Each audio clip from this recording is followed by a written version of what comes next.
Well, with the historic visit to the Federal Reserve, Donald Trump setting things straight. The record couldn't be clearer. They did a bad job, but the country is in good shape. How does this affect the crypto market, and what else has been going on today? We've got billions of dollars flowing into this market. People just simply aren't telling you why. They'd rather have you believe your altcoins are going to zero. Bitcoin top's already been in, but we'll break down, as always, the actual truth of what's going on, keeping your portfolio moving in the very early stages of this bull market. So go ahead, hit that like and subscribe button, and let's get into it. So as many of you know, Donald Trump visiting the Federal Reserve building, looking at that $2.5 billion spend that Jerome Powell has been overseeing. Now, the reality here is there was a couple of things for this visit. One, lots further pressure applied in terms of rate cuts. And secondly, I guess, probably to show some level of strength. We know that Trump can build hotels, and we know that he's pretty good in terms of all that sort of stuff. But this was a very interesting meeting. And what originally started out as people from the White House going turned into a Trump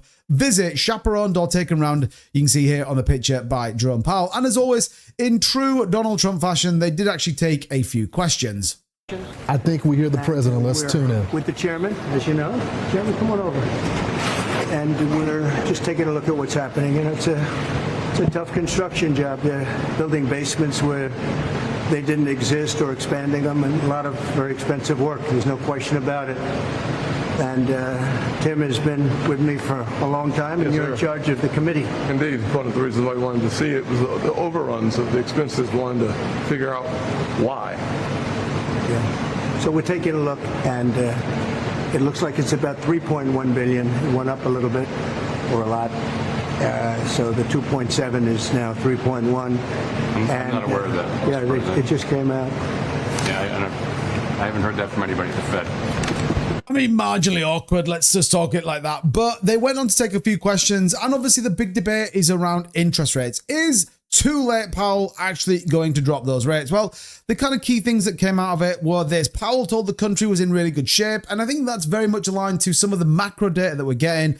He thought there was a good meeting, there was no tension, and that he spoke to Powell about interest rates, and he said, we'll have to wait and see, and I'm sure Jerome Powell will talk about it at the next meeting. Now, the market didn't particularly react. It actually stayed pretty flat. And the interest rate index on the CME view is that it's actually got worse by about 2.5%. So as it stands right now, there doesn't look to be interest rates coming through in July. However, Trump did reiterate his interest in a 3-point interest rate cut, which we've talked about would inject not only a massive amount of capital, but would mega fuel the Bitcoin price and the rest of the market. So watch this space. We now only have about 7 or 6 days to wait until we find out the exact thing that's going to go on. So with all of that being said, and actually the discussions going on, there were some very interesting macro things going on in the market. Morgan Stanley fueling $60 billion worth of inflows in 2025 and actually looking to enter significant capital into the market.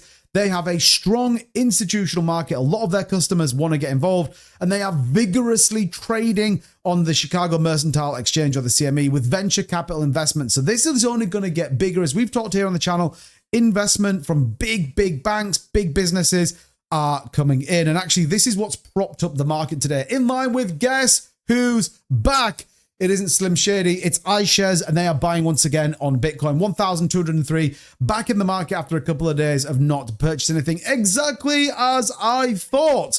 They just waited, raised some capital, and boom, they're back in the market for a chopping 1,203. And I think this will continue tomorrow. I think we're going to see more ETFs. The point in raising here, though, look at this ETF on Ethereum. Another massive day yesterday. $332 million coming into the market. We're going to see something very similar today as that continues to grow. But that is not all. Michael Saylor's Strategy now announcing they're going to be raising $2 billion to purchase more Bitcoin in the market. And US Congress have now introduced the blockchain study bill. This is for the Veterans Affairs Committee, how they can move the Veterans Affairs Distributed Ledger Innovation Act and how they can move everything onto the blockchain. In my opinion, it is the start of what's coming, which is a tentative step into blockchain technology before the wider rollout across the rest of government actually happens. It's cost saving, it's quick, it's fast, it's efficient, and it's 100% traceable, which I think is going to be really important. And again, these smaller enhancements, these bigger things that people need to be aware of are what is going to drive us into a very big bull market. I truly believe that